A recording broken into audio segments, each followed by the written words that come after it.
This is the Everyday AI Show, the everyday podcast where we simplify AI and bring its power to your fingertips. Listen daily for practical advice to boost your career, business, and everyday life.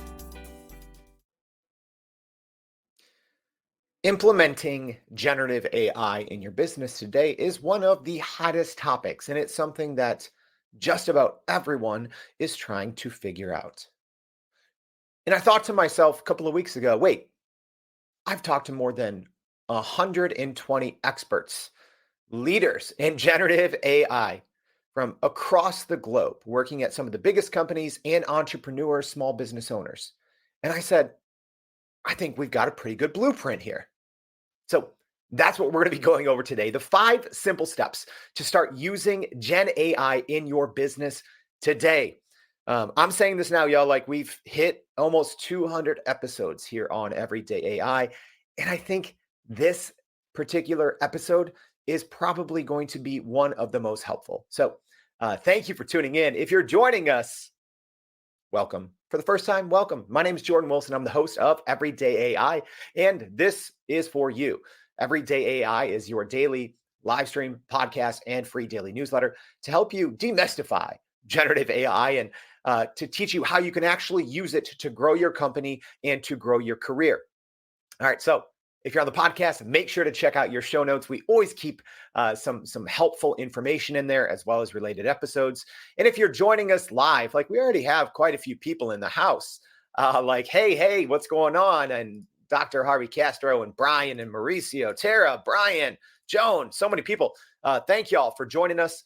We're going to get to the big topic here in a minute, the 5 simple steps to start using Gen AI in your business today. But before we do, let's start, as we always do, by going over the AI news. And as a reminder, you can always go to youreverydayai.com to find out more about not just these news stories, but we always break down each day's interview into great detail, right? So let's go ahead and look at what's happening now in the world of AI news. So first, OpenAI and Microsoft are investing in humanoid robots. So Microsoft and OpenAI may be considering investing up to $500 million in a humanoid robotics startup called Figure AI. So Microsoft and OpenAI are reportedly in talks, according to a Bloomberg report, to invest in the humanoid robotics startup Figure AI, potentially valuing the company at just under $2 billion. Figure AI, get this here, it was just founded in 2022, but it does have a team of top roboticists from Tesla and Boston Dynamics. So they've already secured a partnership with BMW, but it's looking like they're about to nab 2 huge partners in OpenAI and Microsoft. I talked about this in the, things to look for in 2024. I said smart robotics in actual workplaces are going to be a thing, and they are. So I know it's weird, but what's even weirder than that is our maybe next piece of news is this isn't science fiction, but we are talking Neuralink. Yeah, so Elon Musk just talked a little bit more about recent breakthroughs in Neuralink after its first successful implant in a human brain. So Neuralink is a neurotechnology company founded by Elon Musk, and it has successfully, it's reporting that it has successfully implemented its telepathy chip into a human for the first time. So the chip allows individuals with paralysis to control external technologies using their mind. So the telepathy chip has the potential to greatly improve the lives of those with severe degenerative diseases such as ALS by enabling communication and interaction with technology using just neural signals from that chip implanted on the brain. So this clinical trial marks a significant step towards commercialization from Neuralink, but it obviously also raises some concerns about the long-term effects and security of brain-computer interfaces. I don't even think we need to talk about those. You can imagine having a piece of AI chip on your brain. All right. Speaking of being able to control smart technology, GPT mentions have been rolled out to all ChatGPT users. So if you are on the paid ChatGPT Plus or Teams or Enterprise accounts, you should have access to this new GPT mentions feature now. So this essentially allows you to work with multiple GPTs within the same chat. So this feature was rolled out to a very select few last week, but a fast general rolled out to all paid users just a couple of hours ago. So this is a baby step, I'd say, toward the concept of agents or working with multiple specialized GPTs working in the same chat. So we'll actually have more on this today on our YouTube channel, here on LinkedIn, but we'll also be incorporating this into our ongoing free Prime Prompt Polish training, our PPP training. So if you want to know more about mentions, we're going to be going over the basics of this in our free PPP training. So you can always just hit me up and just say PPP, and I'll send you the information to sign up.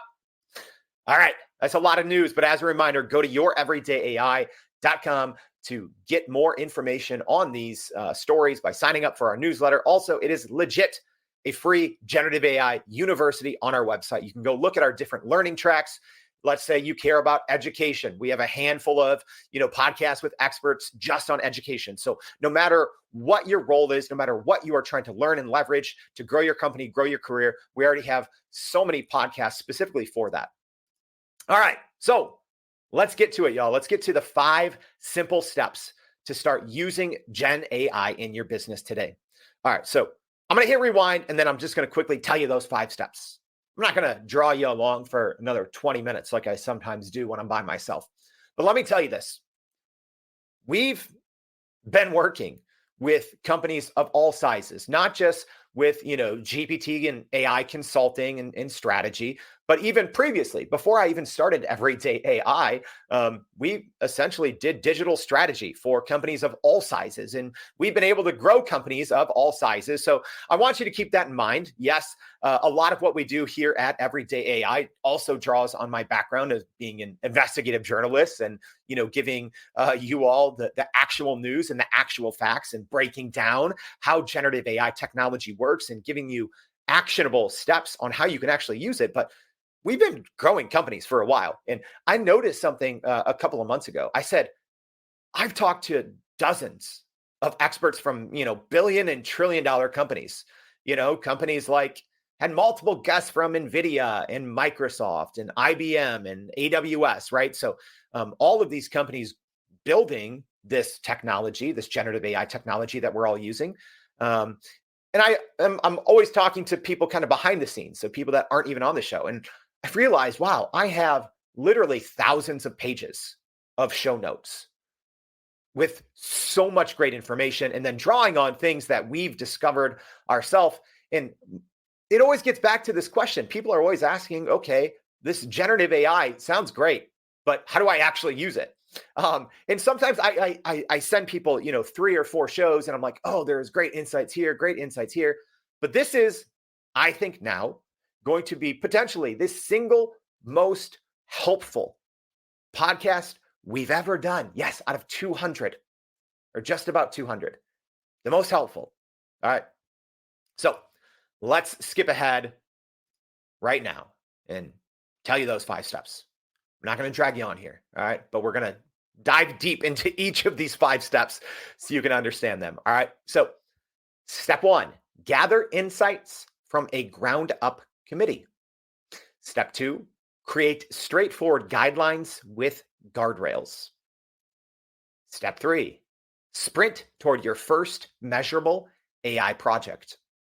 Step 4, invest heavily in education and training that align with long-term business goals.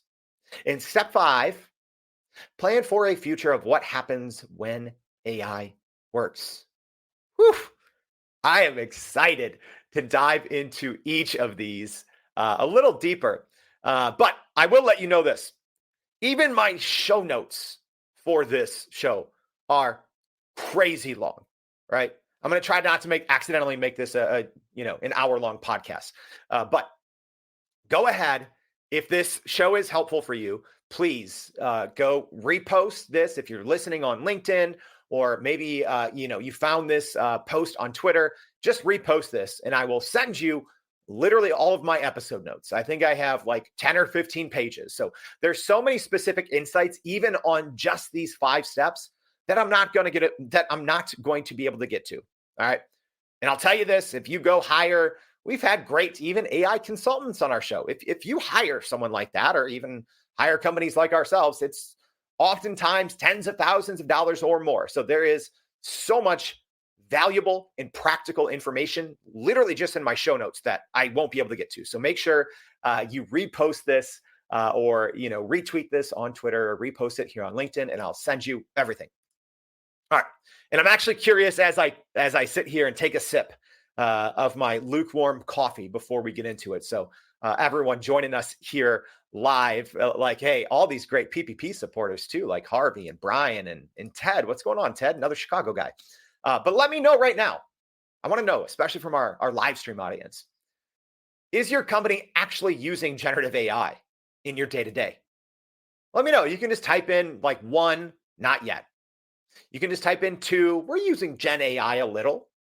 Or you can type in 3 and just say we're using GenAI everywhere. I kind of wanted to do an unofficial poll of our live stream audience. And hey, let me know also if you're listening on the podcast. You can always just email me and let me know how even your company is using this, because there's a lot of studies out there. But I'm also wondering, hey, our growing community here of AI enthusiasts, I'm guessing maybe y'all are a little ahead of everyone else, but maybe not. Maybe, you're that lone advocate, in your company really pushing AI. I actually got a great, message. I think it was, all my days are blending together. I think it was last week. Someone said, hey, I got promoted to head of AI in my entire company. And they thanked me and the Everyday AI crew for being a part of that. Right.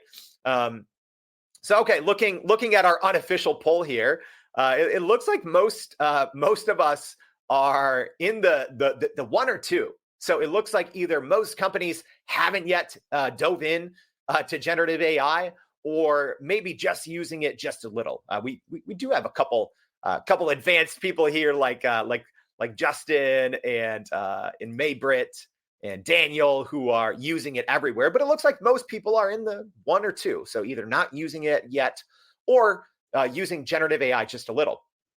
And, we did talk about this just a little bit yesterday in our episode, very related episode on education and training. So make sure to go check that out. But I'm going to recap just 2 or 3 stats that I think are speak to exactly what we just talked about. How is your company using generative AI?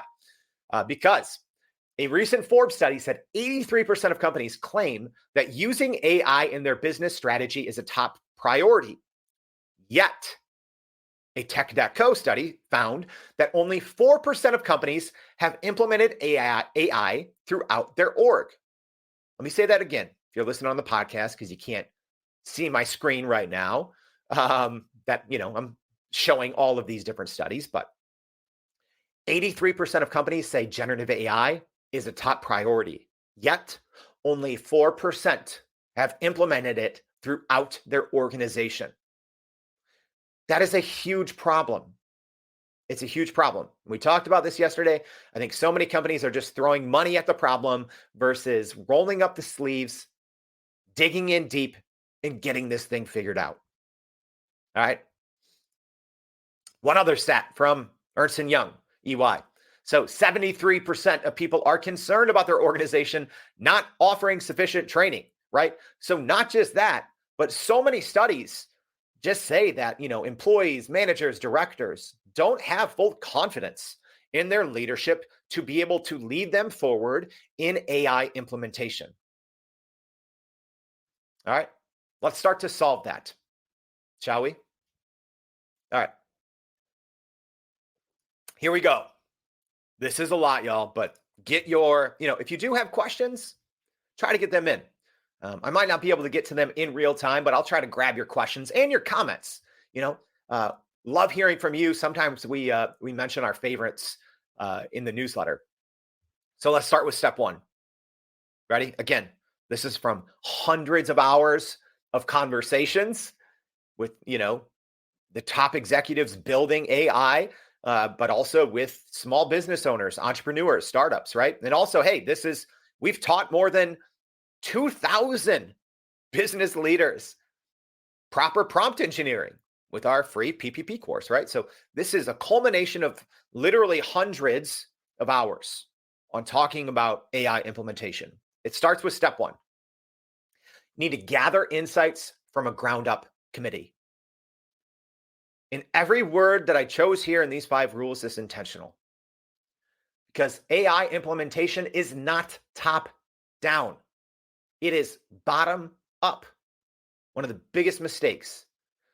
Um, if you want AI to work for your company, this isn't a CEO directive, right? Because so many times, sorry, C-suite people, so many times, C-suite people are removed from knowledge work. Okay.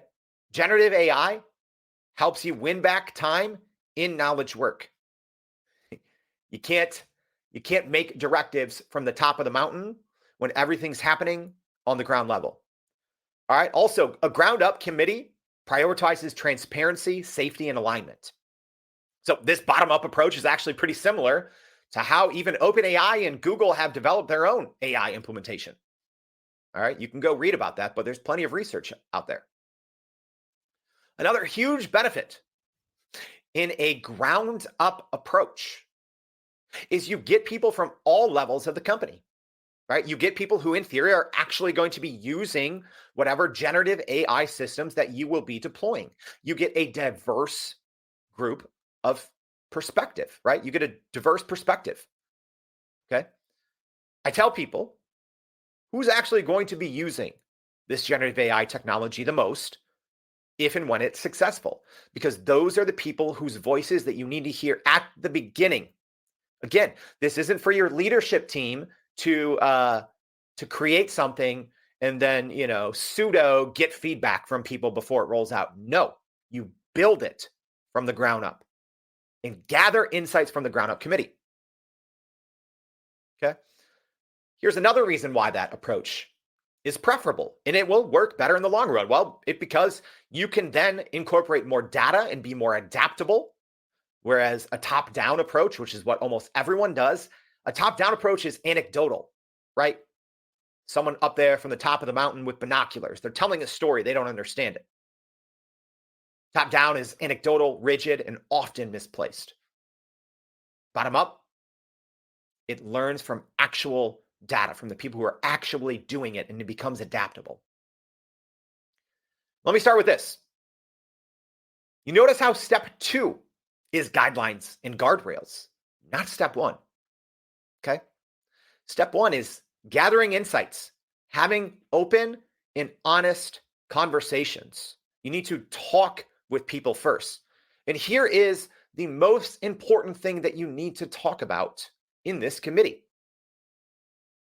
Why? You need to have a serious and transparent conversation about the why. I can go ahead and in theory answer that for you. Well, here's why. Talked about this once or twice before in the show, but a recent McKinsey and Company research shows that generative AI may automate work activities that absorb up to 70% of employees' time. Yeah, it's the future of work. Is generative AI from beginning of your day to the end of the day, and it's working 24/7 for your company, right? That's the thing. Generative AI doesn't sleep, doesn't need a break, doesn't need vacation, doesn't need PTO. But you have to have the conversation why. Because one of the biggest disparities between that 83% of companies saying generative AI is the most important initiative and only 4% of companies actually implementing it across their organization is friction.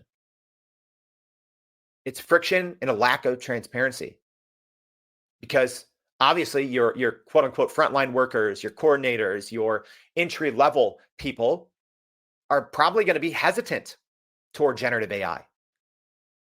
Because the story of generative AI, and we're going to talk about this more here pretty soon, is that you cut jobs and don't replace them, or maybe you cut 1,000 jobs and you are left with 100 people working with AI, right?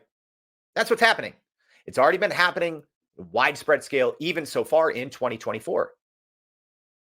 So you have to have an honest and open conversation about why AI. Are you just trying to automate all of those tasks? Or are you trying to clear the mundane for your most important employees and allow them to focus on the meaningful? And part of this, and we'll get into this in part 5, but part of what you need to talk about in your ground up committee is talking not just about why, but what happens when it works. All right. So more on that in part 5. So you might be asking, okay, this sounds like a pretty big ordeal. We need a ground up committee. You should be bringing in members from just about every organization. This isn't to kick the can. This should be, yes, you should patiently take in insights from everyone, but you also need to move. This isn't one of those committees that meets quarterly and you're going to kick the can for 18 months. You will probably either go out of business or you are going to be bleeding. Okay? When I talk about a committee, this is a fast committee. You need to be patient in hearing your people out, but you have to be able to implement it with speed and prioritizing that generative AI implementation is crucial for the success, sustainability of your business. Period. Said this yesterday. I've said this 100 times. Think of how your company or companies in general had a good 15-ish year period to adapt to the internet. All right. But hey, now, if you're not using the internet, you can't do business, right? If you're a knowledge worker, you can't. Period. Right? Your HI, your HR, your marketing, your customer service, everything's online. Okay. So think of that 15 to 20 year period where companies had this safety net to adapt to the internet. With generative AI, you have 15 to 20 months, and we're already midway through that. You have to act with a sense of urgency in this committee, but you also don't have to start from scratch. Okay. Look at other countries and other organizations for guidance. You can follow the model of a large language model. You can just borrow ideas from those that have come before you and have put in the hard work. I'm not telling you to plagiarize. Don't do that. But see what other companies are doing. Other companies, other countries, other groups of countries are doing successfully when it comes to AI implementation in the workplace. All right. A couple examples. The EU AI Act. Go read it. See what may apply to your company. The Hiroshima AI process, highly regarded as one of the most respected kind of AI implementation processes out there. It was even cited by the White House executive order on AI. It's another resource for your company is to look at the White House executive order on AI, but also the White House Select Committee on AI.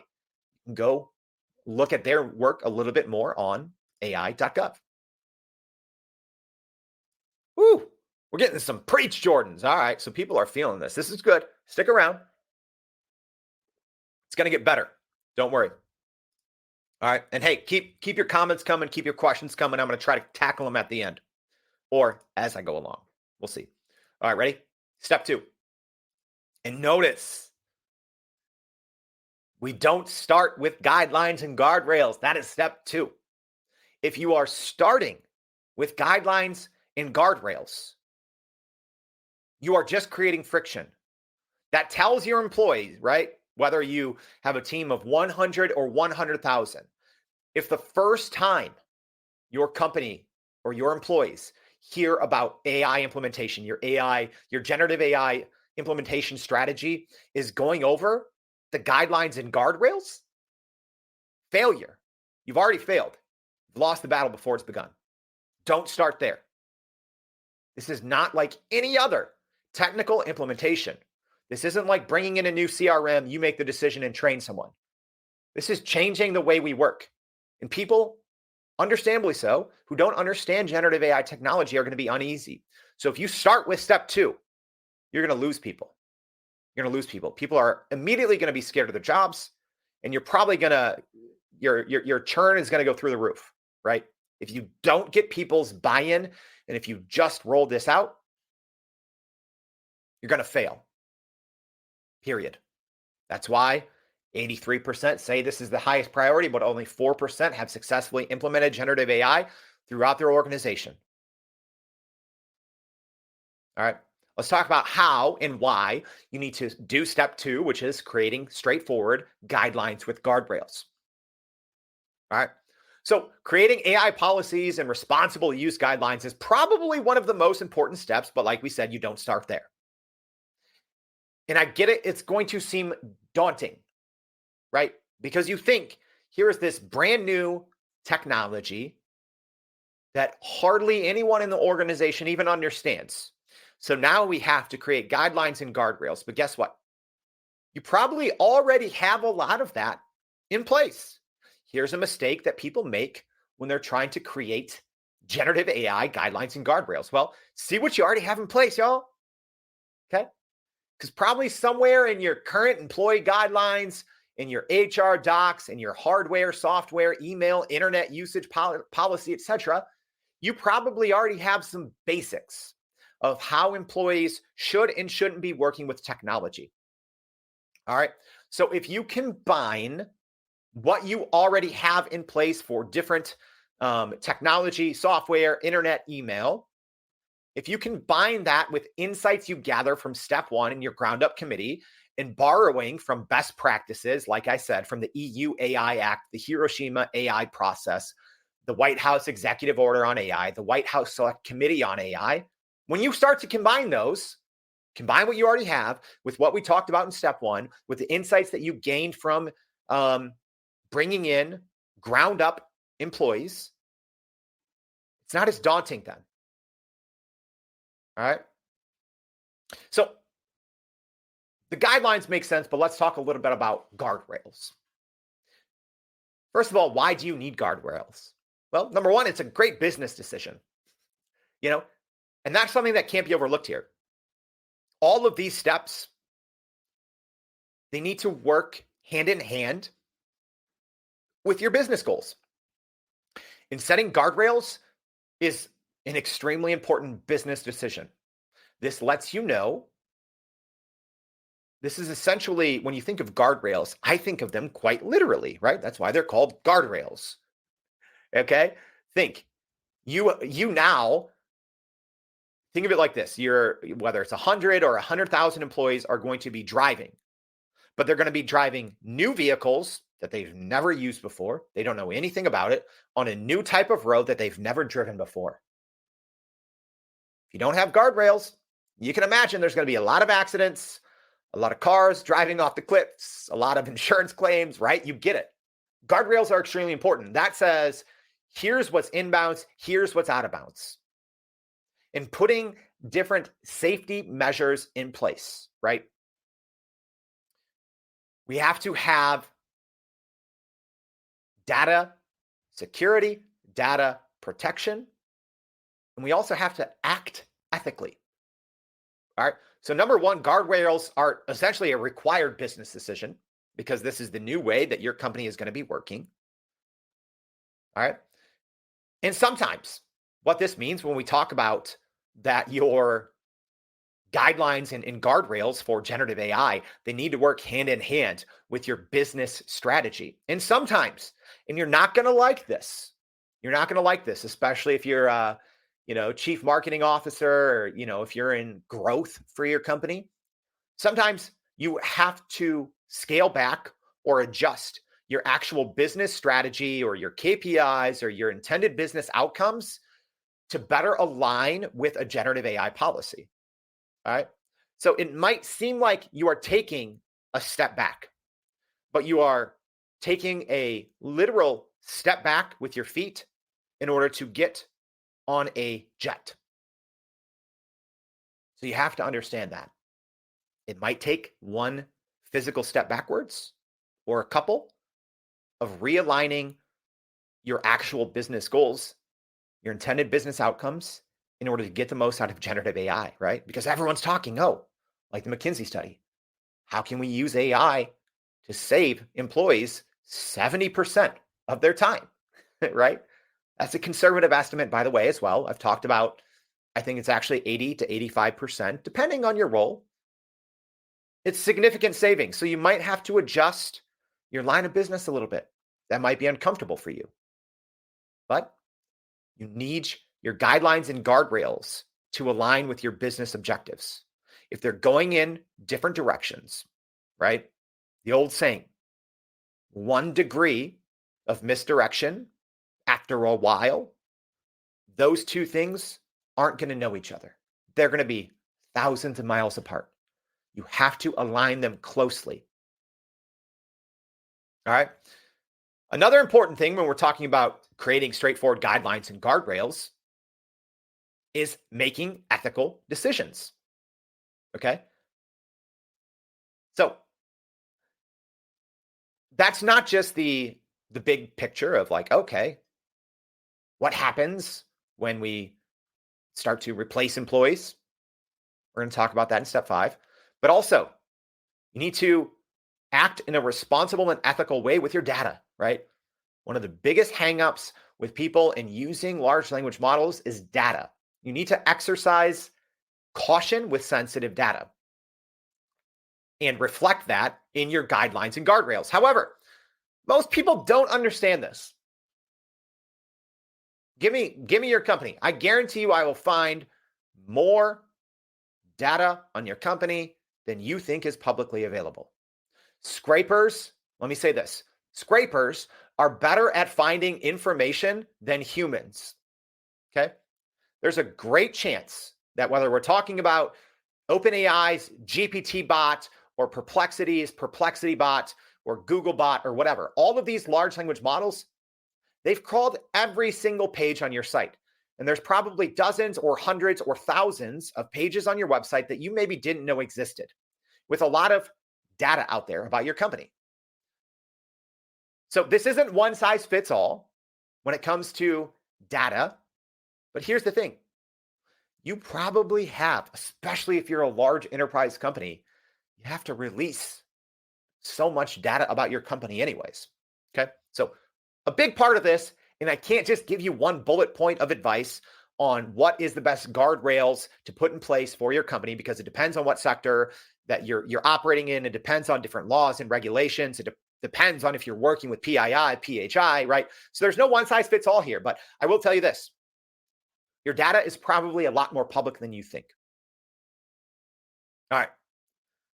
So again, I can't give you bullet point recommendations on what should be in your guardrail, but I will, like I did with step number 1, is see the great resources that are already out there, that are great guidelines and guardrails already in place. So already mentioned, a couple multiple times, the EU AI Act, the Hiroshima AI process, the White House executive order. But another great one specifically for guidelines and guardrails is UNISECO's recommendation on the ethics of AI, and also the National Institute of Standards and Technology. They have great guidelines and they talk openly about different guardrails organizations should have in place when it comes to implementing generative AI. Woo! Tara says amen on a Wednesday.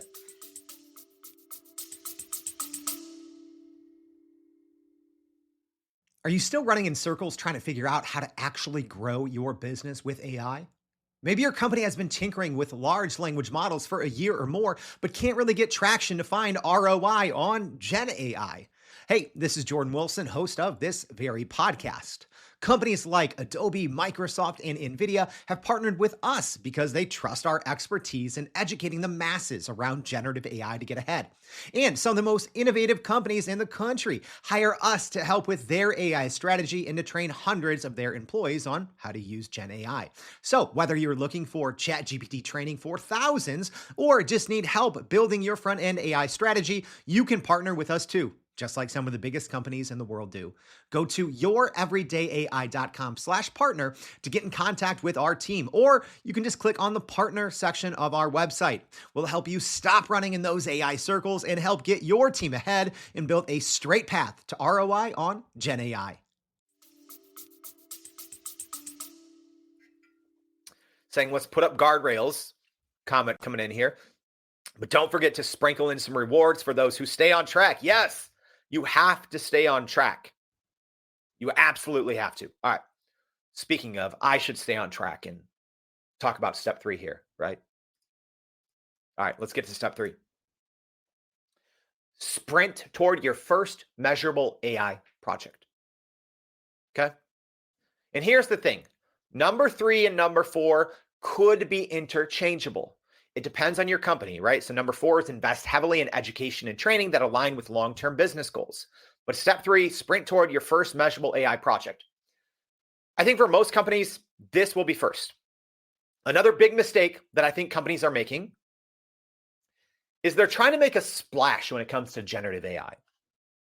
Let me tell you this. 99% of companies do not need their own large language model.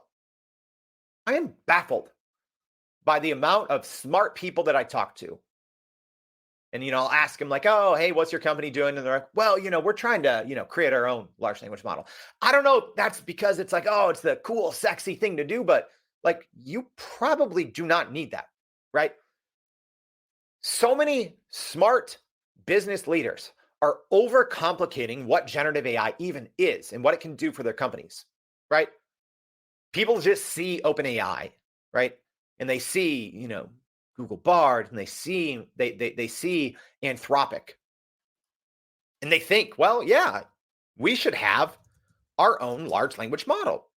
That makes sense. And there's obviously people out there hounding big companies and saying, you need this, you need this. Well, I'm letting you know you probably don't. Like I said, 99% of the time, you do not need your own large language model, right? You should be working with whatever model makes the most sense for you and then using RAG, which is retrieval augmented generation. That's bringing your own data in, your own knowledge base, your own company documents in a way that is much more economical and obviously much more likely to be deployed in less than 50 years, right? Good luck. If, again, for the 99% of companies that it doesn't make sense, good luck creating your own large language model. It's not going to work. It's incredibly expensive. You're not going to be able to find the actual developers who are smart enough. I talk about it all the time. This is like finding a good developer right now in AI, specifically in generative AI. It's like, the bulls of the 90s. There's so few of them. Good luck. All right, so let's talk about why you should sprint toward a first measurable AI project and not taking on some unrealistic, huge generative AI implementation. Well, sometimes before you even get to training and education, you need to focus on quick and measurable wins. Why? Well, focusing on a long-term, large-scale project is risky. It might not even work. You might not even know what you're doing. And you'll probably have to do backflips just to get stakeholder buy-in to do something on a large scale. It's risky. All right. So to get company-wide implementation, don't do that. You need a low-hanging fruit W. You got to get the easy win. You need to not only be able to get an easy win, but you need to be able to tell the story of it, right? To simplify what generative AI is and what it can do across your organization. You need to be able to say, hey, look at this generative AI thing. Look at how it helped us win, and then tell the story. And that's how you get stakeholder buy-in for that large project, that large company-wide implementation. That's how you do it. You don't start there. Sorry. I think I'm still getting, because I worked on this a lot on Tuesday, I'm getting some Hot Take Tuesday takes in my head, but that's a recipe for disaster. Don't do it that way. It's not the right way to do it. Smart people say it's not the right way to do it. Use common sense. No one understands generative AI technology. No one. There's a reason why explainability and black box is such a big thing right now in generative AI. So when you sprint toward your first small measurable AI project, you need to only focus on areas with a measurable impact. You need to be able to translate that one sprint and tell the story of real world results, time saved, money saved, etc. Project timelines moved. Customer success went up by this percent. You need to have one very specific win that is quantifiable and that you can tell the story. And don't focus on one tool. Don't even focus on a main business goal. Don't do it that way. That's backwards. Find the most quantifiable, lowest hanging win. Go after that. Focus on one outcome that is also transferable across departments or locations of your org. If you're only speaking your language, let's say you're in sales, and you do something that is so niche for sales, but it's a low-hanging fruit, and then you go try and tell that story, people are going to be like, all right, well, that doesn't matter. That's not applicable to our other 15 departments within our organization. Focus on winning back time in a manual, mundane knowledge work area that's transferable. Maybe even something that no one likes or is incredibly time consuming. One or a couple examples I always like to give: document creation, micro learning, data analysis, right? Those are 3 areas that are extremely transferable from department to department. Easy wins that you can then replicate and save time, save money across the organization, right? Document creation, micro learning, and data analysis. It's also an easy way to use public data. All right. So you don't even have to jump through 50 hoops and, get some complicated implementation technique. You can use public data in that case to win back time, to show that first sprint, to show the win. All right. Also, one last thing to think about in going about it this way, in going about it as sprinting toward your first small measurable AI project versus a large scale AI implementation, is you're also minimizing the AI risk, right? That's the thing that always causes holdup with stakeholders, is they don't understand the risks for a technology that so few people can understand. Minimize the risk, make it short, make a sprint, tell the story. Go do it.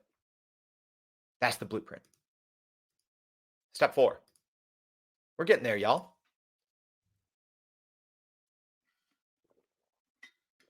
We're getting there. All right. Tara says, bring it. Tara's still with us. What are y'all thinking? What's been helpful so far? Let me know. Let's talk about 4. We're going to go fast here because this one is obviously huge, right? And again, step 3 and step 4 could be interchangeable. In the order of the steps and these exact steps, I understand these are not going to be applicable to every single to every single company. I'm talking to the middle of the road company. All right. But again, number 3 and number 4 can be interchangeable. But here's why you have to step 4, invest heavily in education and training that align with long-term business goals. And this step 4 is an ongoing iterative process. All right. It is cyclical. You are constantly doing step 4. Okay. Because this is now where you take the learnings from your short sprint and you start to implement longer term goals and create training and education ongoing around them. And this is another reason why long-term projects don't work, right? You're going to be talking about this for 2 quarters and then you're going to have a year-long pilot. No. The technology that you're talking about during the planning phase is going to be antiquated by the time the 1-year pilot's over. You're wrong. It's not how you do it. All right. So step 4. This is crazy. Proper AI implementation, it actually requires unlearning decades of positive business habits. That one's worth repeating. Proper AI implementation requires unlearning decades of positive business habits. We're working in a new way. All right. And yeah, I did do like 40 minutes on this yesterday. So I'm going to go through quicker here. So before implementing any generative AI tool, you need to first deeply understand how it operates. Education is so important. And emphasize explainability across the board. All right. So if you're not super technical, explainability is such a huge thing in generative AI. Let me illustrate what that means. Think of generative AI as a box. All right.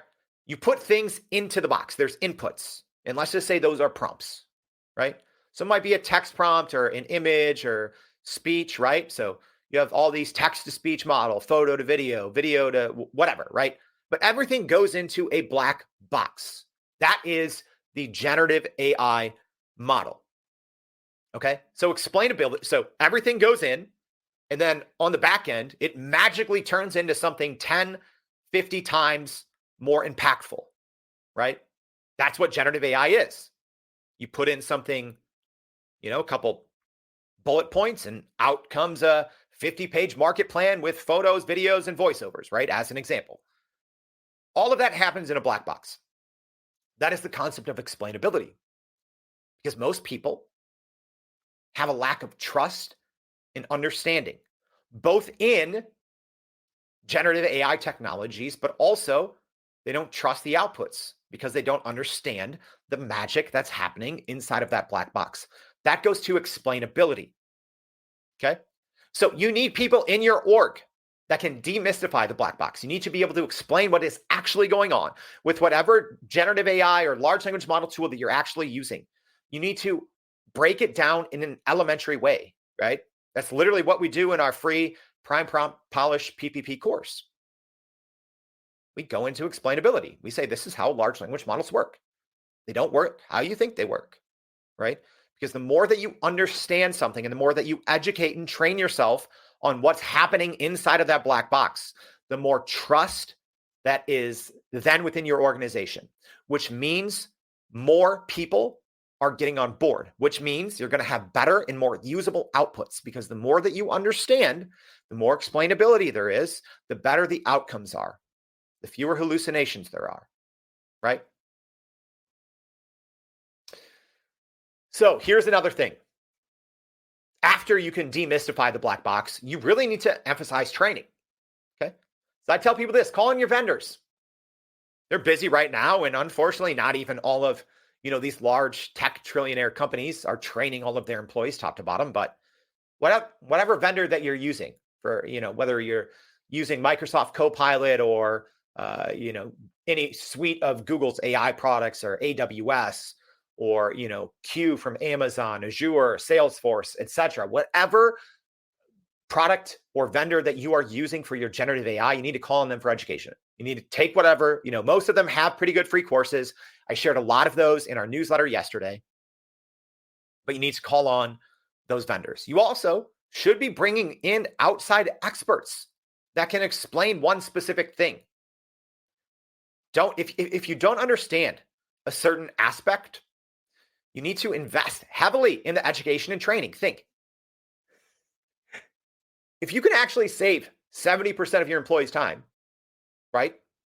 You should either appoint people in your organization to then carry the torch forward, and you need to bring in outside consultants, outside experts to train those people, right? That's one of the things that we do at Everyday AI is we help people, right? People, hire us to help them demystify ChatGPT or help them learn other generative AI systems. You should be doing that as well. So what's the best way to do these things? What's the best way to properly both invest in training and education, but to also give your employees a safe way to do this, right? Think of that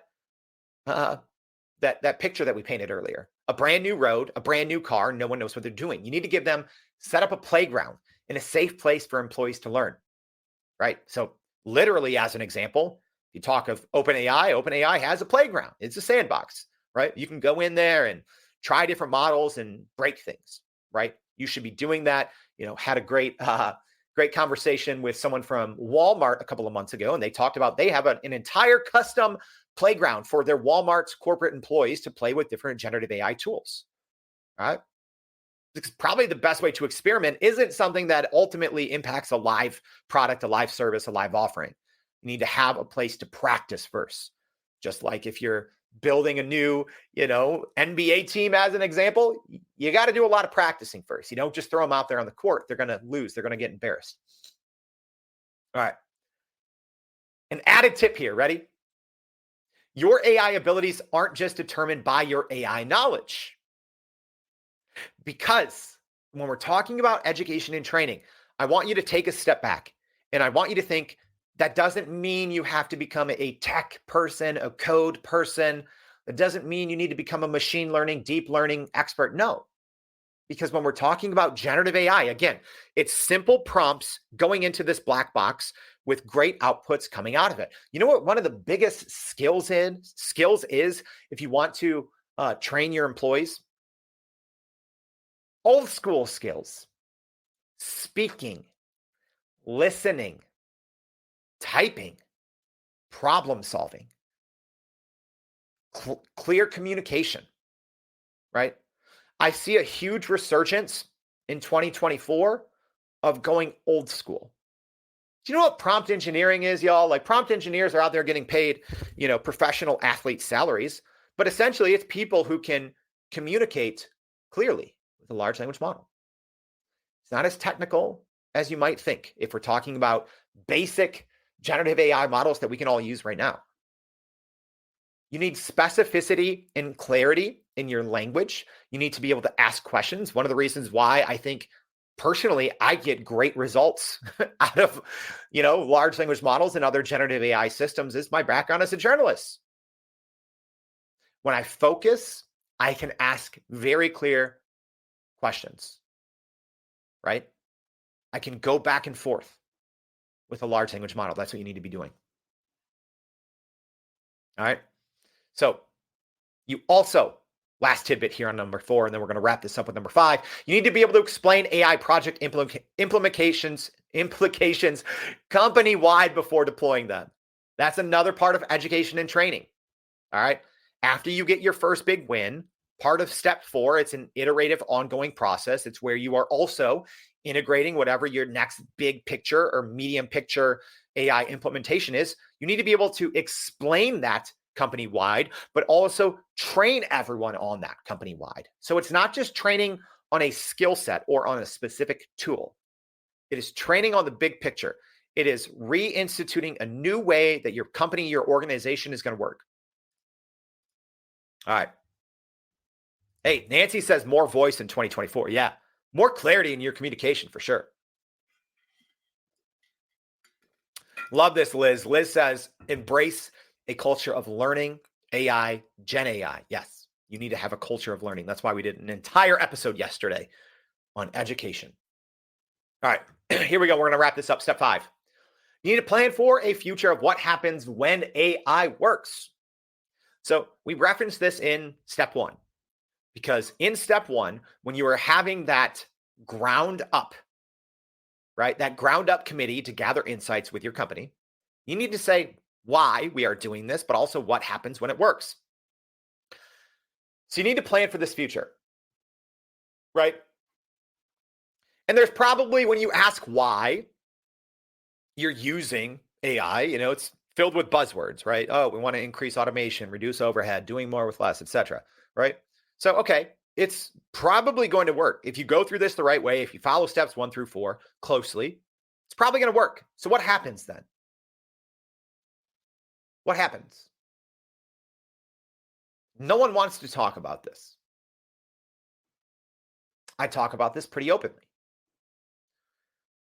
AI is going to replace more jobs than it will create. All right. I'm not going to end this on a sour note, but you need to have these conversations in step 1. But part of step 5 is you need to plan and work toward that future of what happens when AI works, right? You need to have a plan in place. As an example, let's look at that 70% statistic again from McKinsey that says generative AI may automate work activities that absorb up to 70% of employees' time. So as an example, if you have 100 people in sales, are you going to lay 70 of them off? I don't know. You have to have that conversation. Are you going to free up some of the more mundane tasks and have your salespeople work on something more meaningful, to work on more, more kind of on customer service, customer experience? That's a question you have to have. That's a conversation you have to have. What happens when AI works? Are you just going to downsize? If you're a public company, are you just going to focus on shareholders? You need to be transparent about it from the beginning. That's why it starts in step 1, and we're wrapping it up with step 5. Your goals of AI need to be transparent. Are you going to move to a 4-day work week? As crazy as this sounds, literally, I'll find the study. I read it the other day that AI companies, AI powered or AI first companies have already started to implement a 4-day work week. paying their company, paying their employees the same. They're not paying them 80% of their pay. They're saying, hey, AI has been great for us. We're going to a 4-day work week. Is that something you're going to do? Are you going to create new roles? Are you going to create new divisions in your company? Is your company going to take on new lines of business after AI works? How are you going to get more human contact in all steps of your business, whether you're a product business, a service business, etc.? One of the downsides of proper Gen AI implementation is automation, right? It saves time, but it also takes away a lot of that human contact. How are you going to combat that? How are you going to keep a happy and productive workforce of passionate people who feel purpose in their work after AI works? I don't have the answers, right? Because that looks different across different organizations, across different companies, across different parts of the world. But you need to plan for that. You need to plan for that. And that is where ethical AI implementation comes into place. When we talk about ethical AI implementation, it doesn't just mean data and guardrails, etc.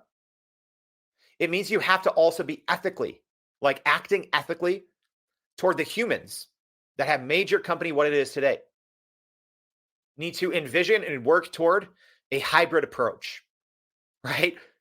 Humans and generative AI systems working hand in hand, not against each other. But you also need to say, what is that more meaningful work?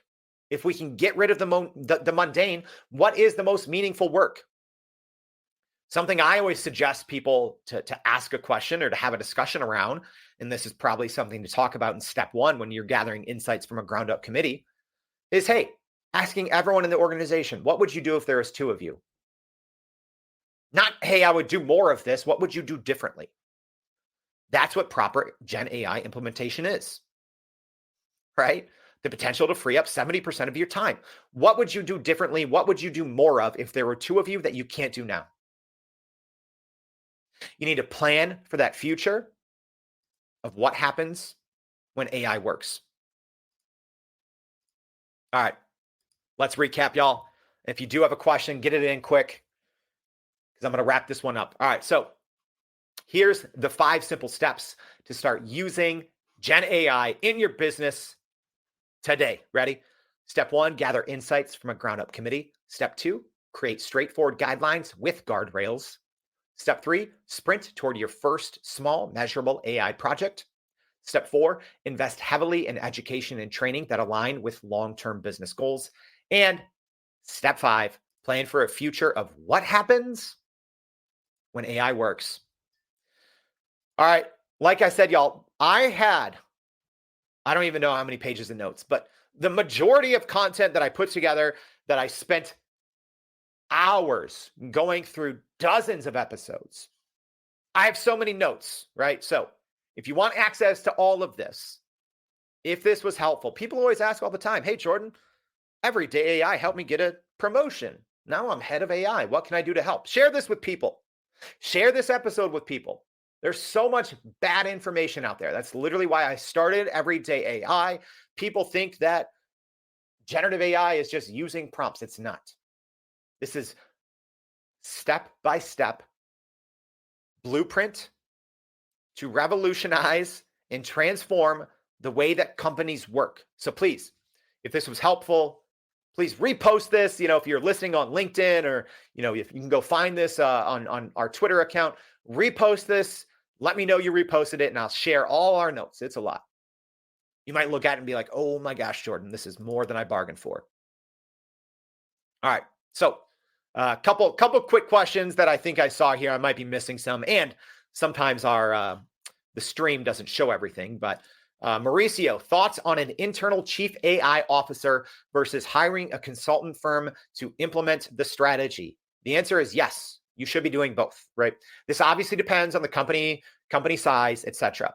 But I firmly believe that you need to, the same way that I say a ground up approach when you are starting with step 1 of gathering insights, you shouldn't just be gathering insights from everyone internally, every department, every layer of your organizational chart internally, but you should be leveraging people from the outside as well.